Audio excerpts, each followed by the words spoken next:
Hello everyone and welcome to today's video where we're going to do a cozy color with me. So if you have your coloring book just at Sparkles, go ahead and grab it and we can do some coloring together. I'm going to be using my Ohuhu markers and I'm going to pick 2 coloring pages to color from my coloring book just at Sparkles. There are 50 coloring pages to choose from and I could not make up my mind, but I knew that I wanted to start with this one. I'm planning to make this page super colorful and pretty, but first I'm adding a piece of paper underneath so nothing bleeds through. If you want to color along, this is available on Amazon.com. Just add Sparkles is the name. So let's get coloring. I picked this coloring page first because I wanted something that was detailed but wasn't too overly complicated. I could add as many details to this as I wanted, or I could keep it super simple, but there was still a lot to color, so I knew that even if I just added base colors to everything, it would still turn out super pretty and look super good. So the first thing that I went in with is this tan color and decided to color in all of the parts that needed this color, which were actually a lot of them. I did basically all of the parts that are typically wooden with this color. So I did the paint palette and the tops of the pencils with this, and then I just blended everything in. I did 2 layers of it to try and make some shadows in certain areas, and that worked pretty well. You just have to make sure the markers dry in between. I don't know about you, but I'm a save the best for last kind of person, so I started with the neutral colors first because I was super excited about all of the colorful explosions that were going to happen on this page. So the next neutral that I chose to do was some gray shadows for everything. Anything that was silver or white needed some gray shadows to it, so I just did that next, so that way I could get the more boring parts out of the way. It's all super fun in terms of coloring, but when it's coloring and you just want to use colorful things, you kind of want to get past the neutrals, so I just decided to knock those out of the way first, and I was just coloring in this way for now of just doing everything at once. But now I'm going to be more focused on one item at a time, starting with this pink eraser. I decided to choose the most pink that I could find to really make this one pop, and I added in some cute little shading with a darker color, and then I colored in the whole thing with this bright hot pink. And now it's time for the crayons, which there are 6 of them, so I decided to do them in rainbow order because why not? I thought that would be cute. So of course I started with red, went to orange, you get it all the way down to purple. I made the marker label wrapper thing that goes around the crayon a different color than the actual crayon itself, because if you're an artist or you're in the art world, or I mean you've just ever used crayons, then you know that the crayon wrapper doesn't even actually match the color of the crayon. And that's actually a problem with a lot of things. Like the Ohuhu markers have these labels of colors on the top, but obviously the color doesn't really look like that color that's on the marker, so I felt like that would be kind of fun to add that to the drawing. And then after that it was time to move on to this pencil, which I just kept super simple. I made it one of those yellow pencils into the same eraser color as the big eraser, and then it was time to move on to the paint splotches on this paint palette, and I decided to do a whole bunch of different colors, just kind of whatever colors came to mind, including this neon pink. Next up for the markers, I decided to mix it up a little bit from the rainbows, and I did them in cool tones. So I did some blues, some purples, and a little bit of a blue-green as well, just to kind of mix things up a little bit and add some different things to the page, since we already had a lot of warm colors and rainbows on there. Then for the sketchbook, I decided to make it blue. I felt like that would be a really pretty color to add to the page to balance everything out, and it was super satisfying to color in the rectangle.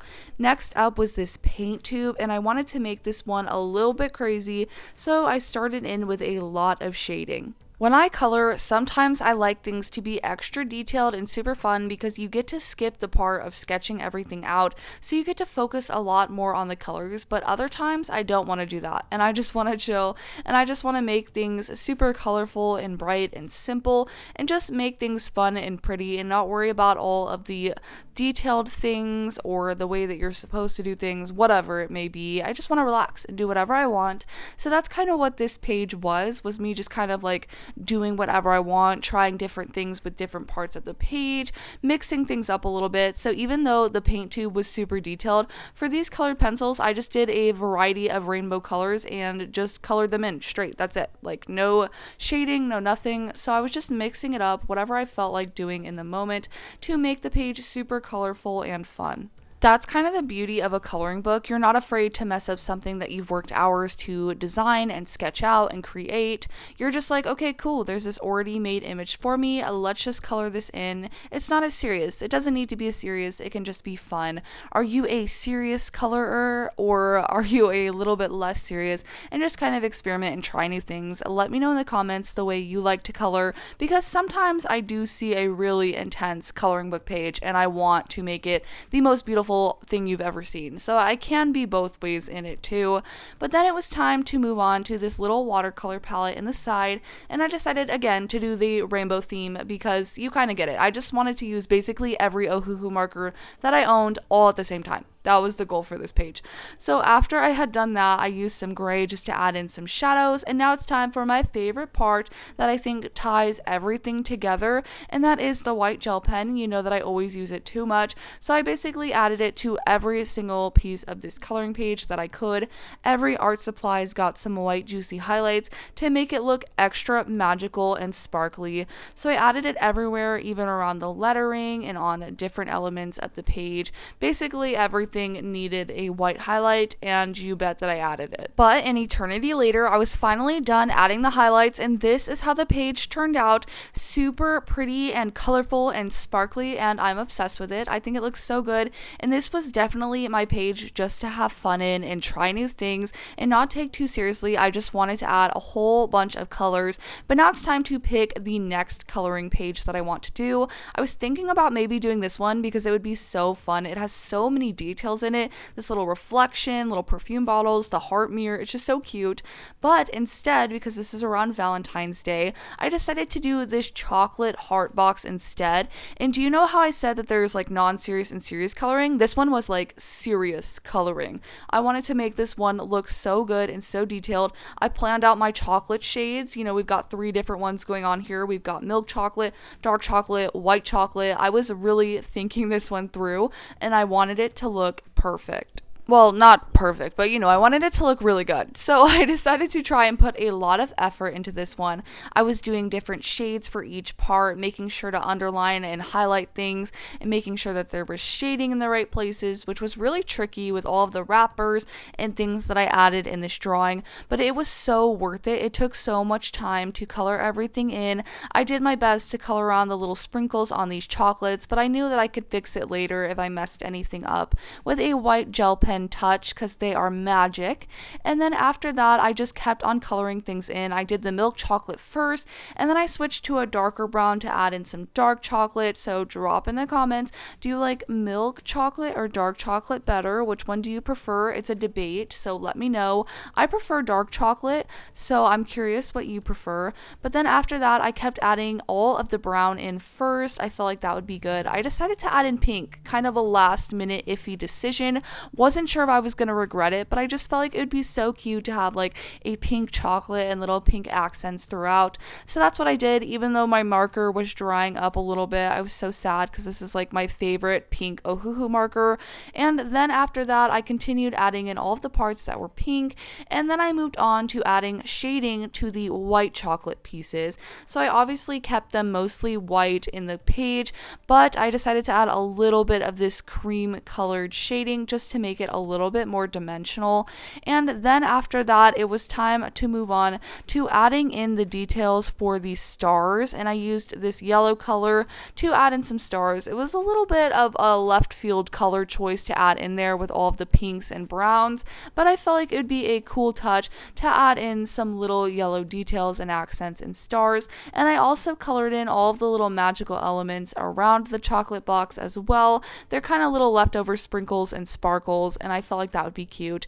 And now it's time for the painstaking task of coloring in all of these chocolate wrappers. They took forever to color in, but it was super rewarding and satisfying. I think it took like over 10 minutes to just color in all of these wrappers. I was trying to be so careful not to lose any details of the little, little edge pieces that are all like zigzaggy. So I was trying really hard to be good about that. And then after that, I colored in the base of the chocolate box box, I decided to go with a classic red box. That's the other thing that I love about coloring books and coloring in the same image with you guys, is that like you could have a totally different vision for everything in this coloring book, and it's so cool to see the same image come to life in so many different ways and see how you would color in things and what your vision would be. It helps me learn, but it's also just fun. It's fun to see the same thing but in a different way. So then I took a lighter red to kind of color in the rest of the entire box with, and I felt like this was a really bright red that really tied everything together. And now it's time for my gel pen details. I went over everything that was yellow with gold because I couldn't help myself. I had to. I love a sparkly moment, so I felt like this would be a really cute touch to add to all of these chocolates and chocolate box sprinkles. And then after that, it was time to go in with the white gel pen as well. I used it to touch up any areas that I accidentally went into with different colors because, you know, I make mistakes, oopsie. And then after that, I also highlighted the chocolate with it, and I felt like some of the wrappers got lost because of how dark the color I used was, so I went ahead in and added back some little zigzags and squiggles in there to make the wrappers look like they were waxy and had highlights on them, and I felt like that was a really good touch. And once I was done, it was complete, and here's how it turned out with the sparkles and everything. You know that I love the gold accents and touches. I think it turned out so cute, and I think it looks like a very classic Valentine's Day chocolate box, which was the goal that I was going for. So here is the pretty chocolate box that I took a little bit more seriously, and here is the colorful and playful art supplies coloring page, and I think they turned out so good. I tried to do a little comparison for you guys. Let me know which one you liked best and which one came out your favorite, the one I took a little less serious with the colors or the more serious one. Again, this is my coloring book, Just Add Sparkles, a coloring book where everything shines. You can get it on Amazon.com if you want to color along too. Thanks for watching. Be sure to like and subscribe if you haven't already. If you colored along in your coloring book too, whether this one or another one, and you want to show me what you made, tag me on Instagram at Anchored Art Designs because I love to see what you guys are creating. Thanks for watching. Like and subscribe if you haven't already, and I'll see you in the next one. Bye!